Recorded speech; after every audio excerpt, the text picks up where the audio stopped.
Distinguished Hall of Fame inductees, families and friends, and fellow North Carolina bankers. It is my distinct honor to present Mr. F. Ed Broadwell, Jr. as an inductee into the North Carolina Banking Hall of Fame.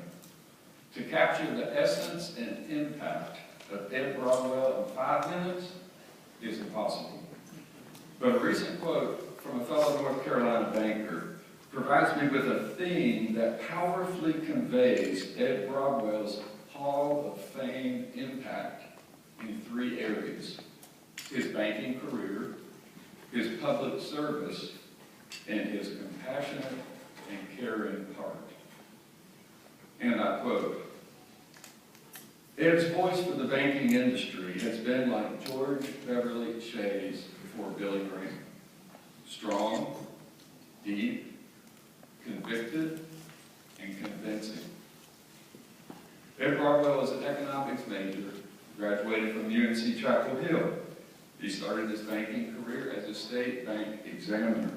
While examining Clyde Savings and Loan, Director Bucky Brown realized his talent and persuaded him to move his family to Clyde, North Carolina, and take the helm as the youngest ever North Carolina bank president, CEO, and director. That was 48 years ago in 1965, when Ed was just 27 years old. And Clyde Savings had 1 office, $10 million in assets, $400,000 in capital, and 6 employees. Ed was a growth-minded visionary who soon realized that he had to branch to larger population areas to grow and prosper. By the age of 35, he purchased a whole city block in Asheville and built a 3-story office building and branch that today is our headquarters.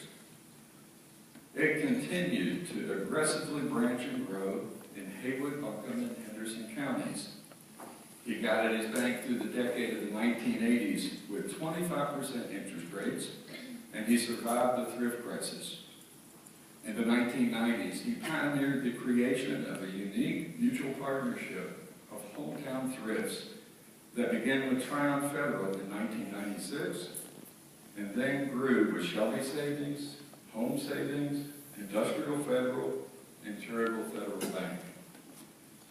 Along with organic growth, a recent conversion to stock, and the recent acquisition of Bank Greenville, the partnership has grown to $1.6 billion in assets with 325 employees, 21 offices, and $370 million in capital. The outstanding accomplishments of Ed's 48-year career have resulted from his strong, deep, convicted, and convincing execution of every idea, innovation, and endeavor he pursued. Ed's public service on local, state, and national levels expands to education, healthcare, government relations, economic development, the Methodist Church, and more. He has served as chairman and director for the NCBA and as a director of the American Bankers Association, the Federal Home Loan Bank, the Thrift Institutions Advisory Council, to name only a few of his leadership roles where his voice has been strong, deep, convicted, and convincing. The essence and impact of Ed Broadwell's caring and compassionate heart has touched his family, his friends, his employees, his customers, and all the organizations that he has served so well. A colleague says about Ed, he's just a simple, kind, tall guy with a good heart and unselfish values that he constantly demonstrates as he gives back to others.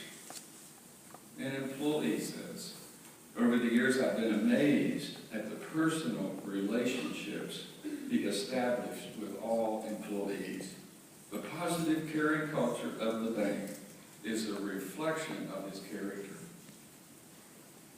And one of our directors says, if I had to sum up Ed Broadwell's success in 5 words, it would be Ed Broadwell cares about people.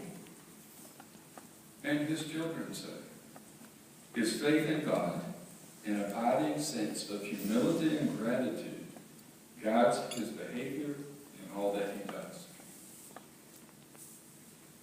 And I don't think I can hardly see with that bright light in my eye, but you have created a differentiated culture of caring that inspires and engages all of your employees. We will work to preserve your kind of caring and compassion in the decades ahead. It has been a rare privilege to work with you for the past 24 years and to personally witness your impact on your bank, the impact of your public and industry service, and the impact of your caring and compassionate heart. Your essence and impact has been strong, deep, convicted, and convincing. And we all here tonight join together to congratulate you on your well-deserved induction into the North Carolina Banking Hall of Fame.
Children, and very loving, caring grandchildren, and boy, thank goodness they have great hugs. I'm indebted for really the many years of crucial inspiration and encouragement, both by Don and Ann and our families. I want to thank the Home Trust Bank Board of Directors, so many friends, and banking friends who have given me so many opportunities really to serve both in our communities and the banking industry. Many of you have been in this place, and it is really, really hard to pay back because we've been given so much. This recognition, as you know, really does not belong to me. It belongs to the great Home Trust banking family, because really anything that we've been able to accomplish has really been made possible by the total commitment of all the Home Trust Bank team, especially say that the mind, body, spirit, leadership of Peggy Melville, Dana Stone Street, it's not only wonderful to work with them, but to follow them. My 50+ years of relationships have been an exciting, gratifying, and adventurous journey.